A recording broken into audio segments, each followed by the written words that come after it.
Y I am being told indirectly, directly इस पे बात मत करो?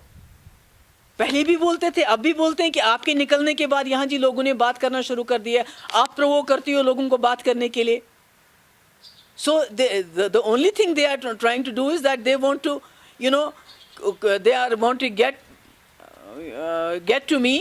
कुछ मिल नहीं रहा है और मेरी पार्टी को बैन करना चाहते हैं, मुझे मेरे पीछे पड़ना चाहते हैं, क्योंकि मैं एक आवाज़ उठाती हूँ और मुझे बार बार कहा जाता है कि जब से आप छूट गई हैं तभी से बात होने लगी. तो मैं क्या करूँ? मेरा क्या कसूर है? क्या है रोशनी? रोशनी वॉज अ स्कीम, पर उसको स्कैम बना दिया. जो असली इनका स्कैम है, जो इलेक्टोरल बॉन्ड्स का इनका स्कैम है, उसको खोले ना. उसमें तो सुप्रीम कोर्ट पिछले 1.5 साल से हेयरिंग नहीं दे रहा है. रोशनी में अब तो अगर बड़े लोग हैं, अगर अमीर लोग हैं, अगर उन्होंने कोई गलत किया है, पहले तो मुझे लगता है सब ने रोशनी स्कीम जो एक लॉ पास हुआ था नेशनल कॉन्फ्रेंस के टाइम में, जिसको आज़ाद साहब के टाइम में इम्प्लीमेंट किया गया, इट वॉज अ लॉ. हमारी असेंबली ने वो कानून बनाया था. और अगर उस लॉ के तहत किसी ने अपनी ज़मीन जो है लीगलाइज की, तो वो स्कैम कहाँ से हो गया? अगर ये अमीर लोगों के पास समझते हैं कि उन्होंने बहुत ज़्यादा ज़मीन ली है, अभी एक 80 साल के आदमी को बंद रखा है, उसको एक सिपर और स्ट्रॉ नहीं दे रहे हैं. और अजीब बात है कि इतना ख़तरनाक बन गए यूएपी, जिसके खिलाफ कोई भी सबूत नहीं है उसको यूएपी में बंद कर दो. There is no bail, only jail.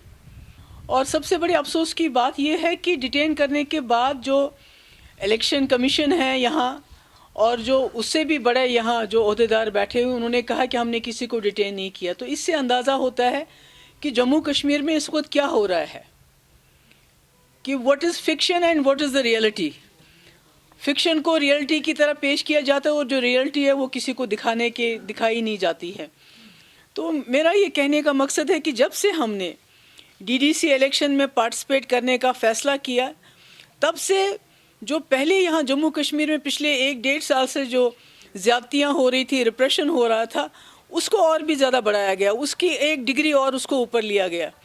आपको मैंने पहले भी कहा है कि जैसे हमारे जो कैंडिडेट्स हैं, जो पीएचडी के कैंडिडेट्स हैं, उनको बाहर नहीं जाने देते हैं, उनको कहीं बंद रखा हुआ है, जो घरों में उनको कैंपेन के लिए जाने नहीं देते. मुझे समझ नहीं आता है कि ये कैसा इलेक्शन है जिसमें आप कैंडिडेट को ही कैनवासिंग के लिए जाने नहीं दे रहे हो. तो वो कैसे लड़ेगा? वो क्या करेगा?